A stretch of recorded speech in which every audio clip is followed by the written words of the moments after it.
sharing your perspective on these very crucial developments that are coming in right now from Europe.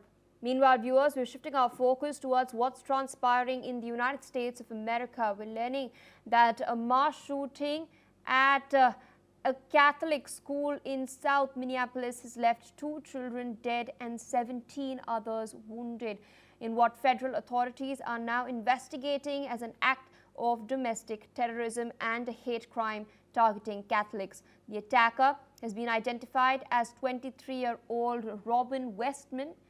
He opened fire at the school church as students attended morning mass. Westman fired dozens of rounds from a rifle, a shotgun and a handgun, all of which had been purchased legally. Listen in to what the Minneapolis police chief, Brian O'Hara, had to say. At this point, we know we have a total of 19 victims from this tragedy. 2 were young children, ages 8 and 10, that were sitting in the pews at Mass when they were shot and killed. They were pronounced deceased on the scene. There were another 14 children between the ages of 6 and 15 that were injured by gunfire. There were also 3 adults in their 80s that were parishioners here attending Mass that were also shot in this incident. During the Mass, a gunman approached on the outside, on the side of the building, and began firing a rifle through the church windows towards the children sitting in the pews at the Mass. Shooting through the windows, he struck children and worshipers that were inside the building. The shooter was armed with a rifle, a shotgun, and a pistol. This was a deliberate act of violence against innocent children and other people worshiping. The sheer cruelty and cowardice of firing into a church full of children is absolutely incomprehensible. The investigators have informed that students aged 8 and 10 were killed instantly. 14 other children and 3 adults, including elderly parishioners, were injured as well. Investigators say that the shooter acted alone, and at least 2 church doors were found barricaded from the outside, indicating premeditation. And here is what the Minneapolis police chief had to say. We believe it is one suspect, a sole shooter.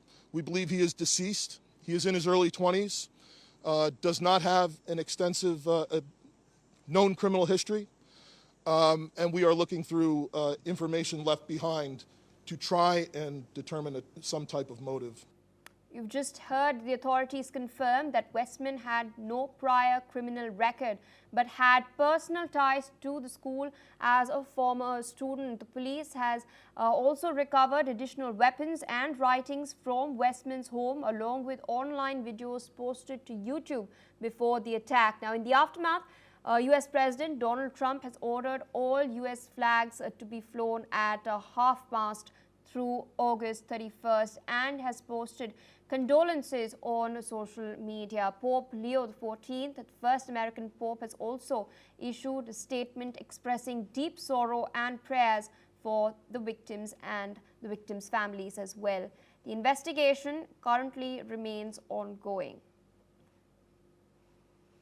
Meanwhile, joining us on the broadcast is Jim Bryce, who's a professor of international law, joining us from Philippines. Thank you so much for taking out time, speaking to us on NewsX World. A tragic incident has taken place within the United States of America. Yet another mass shooting has come to light, this time targeting devout people at a Catholic school in Minneapolis. 2 children have lost their lives. 17 others have been injured. The attacker has been identified as a 23-year-old who is now deceased as well. Although the attacker did not have any prior criminal record, but he had personal ties to the school. We hear countless such incidents take place in the US every other day. What's really needed to ensure that such mass shootings do not take place, that innocent lives are not lost? Well, again, your intro was spot on. Thanks for having me on. I couldn't agree with you more on your and presenting the facts and your assessment of the facts. If you ask me what I think should be done is, an immediate ban on assault rifles, and serious restrictions on the possession of firearms. This individual seems to have had serious mental issues, that is obvious, and the fact that he was able to obtain weapons, a shotgun, semi-automatic rifle, and a pistol is just simply inexplicable. The trouble is, though, of course, in the United States, the gun lobby, in the form of the National Rifle Association, has made millions and millions of dollars to countless, mostly Republican lawmakers, and there's just simply no political will for them to get serious about gun violence. Every time that there's an event like this, the response is thoughts and prayers. And now this idea of offering thoughts and prayers just seems to be mocking the victims and those survivors. So to answer your question, I would say serious and immediate gun control legislation. Indeed, this is something that is in fact spoken a lot in America. It is something that also comes up, especially when the elections are around the corner, but we've yet to see legislation around this come to light. Of course, there's discussion on the Second Amendment as well that comes to light. Professor Rice, I request you to stay on with us. So we're shifting off